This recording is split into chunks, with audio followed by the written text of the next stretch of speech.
Hello future doctors, welcome back to our channel Balaji education services.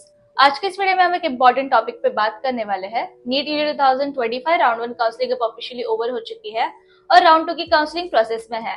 जैसा कि trend हमने देखा, कट ऑफ हर जगह हायर साइड पर रहा है। चाहे आप ऑल इंडिया कोटा की बात करें या स्टेट काउंसलिंग की, हर जगह कट ऑफ जंप करता दिखा। लेकिन अब सवाल ये है, जिनको राउंड 1 में सीट नहीं मिली है उनके लिए आगे क्या पॉसिबिलिटीज है और जिनको सीट मिली है उन्हें आगे क्या स्टेप्स लेने चाहिए, इसी डिटेल डिस्कशन में आज हम बात करने वाले हैं।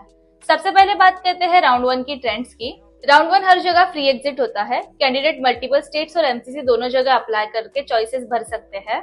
कई बार एक ही कैंडिडेट को मल्टीपल स्टेट्स में अलॉटमेंट मिल जाती है, लेकिन एडमिशन तो एक जगह ही लेते हैं। इसका सीधा मतलब ये हुआ कि बहुत सारी सीट्स ब्लॉक हो गई है, लेकिन एक्चुअल एडमिशन कम हुए।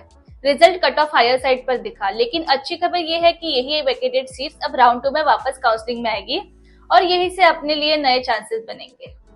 अब डीम यूनिवर्सिटीज की बात करें तो राउंड 1 में यहाँ भी कट ऑफ हाई गया है, लेकिन रिपोर्ट्स ये कहती है कि काफी कम रिपोर्टिंग हुई है।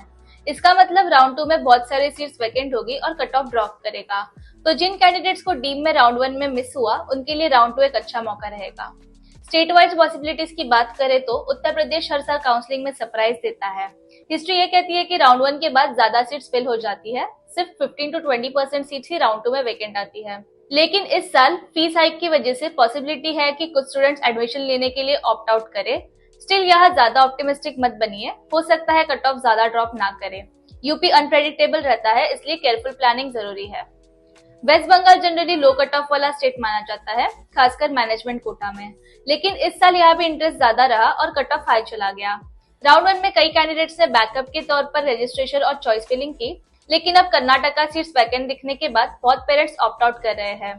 तो राउंड 2 में वेस्ट बंगाल में cut off drop almost confirm है, और अगर आपको राउंड 1 में मिस हुआ है तो राउंड 2 में यहाँ चांसेस मिल सकते हैं। ऑल्सो राउंड 2 में एक बहुत बड़ा डिफरेंस आता है कि यहाँ फ्री एग्जिट नहीं होता।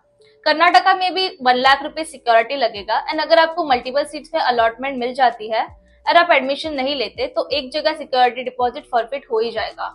इसलिए राउंड 2 में बहुत केयरफुल होकर चॉइस फिलिंग करनी है। ऐसे कॉलेजेस ही चुने जहां अलॉटमेंट मिलने पर आप एडमिशन लेने के लिए रेडी हो। अननेसेसरी चॉइस फिलिंग से बचिए। एंड अगर आपका स्कोर लो है लेकिन बजट हाई है तो राजस्थान एक अच्छा ऑप्शन है।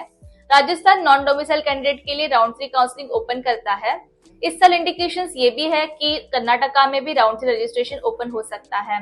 तो अगर आप राउंड 2 मिस भी कर देते हैं, आपके पास राजस्थान और कर्नाटका दोनों बैकअप ऑप्शंस रहेंगे। तो ये था deemed and state wise possibilities के बारे में। अब एक इम्पॉर्टेंट बात, कई जगह न्यूज सर्कुलेट होती है कि किसी डीम्ड कॉलेजेस का 1.3 CR पैकेज सिर्फ 80 लाख में मिल जाएगा।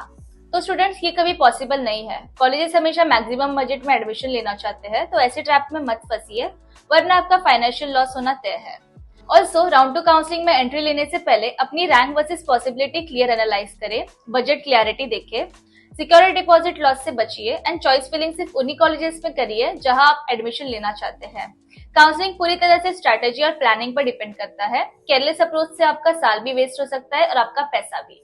तो आज की इस वीडियो के लिए इतना ही। ऐसी और अपडेट्स के लिए हमारे चैनल को सब्सक्राइब जरूर कीजिए, एंड वीडियो हेल्पफुल लगा तो do like, comment and share. I will see you in next video. Thank you.